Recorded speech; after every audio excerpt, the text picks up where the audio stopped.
Kerja siasatan oleh Jabatan Keselamatan dan Kesihatan Pekerjaan JKKP di kawasan kawah yang terbentuk akibat kebakaran dan letupan paip gas di Subang Jaya belum dapat dimulakan lagi.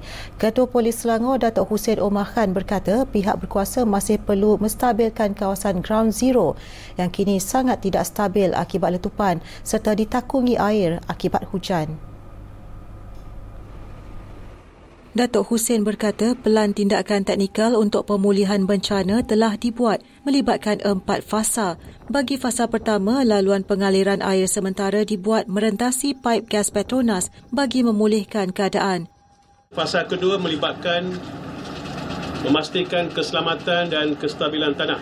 Menstabilkan keadaan tanah sebelum kerja pengorekan untuk ekspos gas pipeline dan pencarian keterangan fizikal dapat dilakukan, iaitu melibatkan aktiviti ground scanning, soil grading dan juga pemasangan shield pile.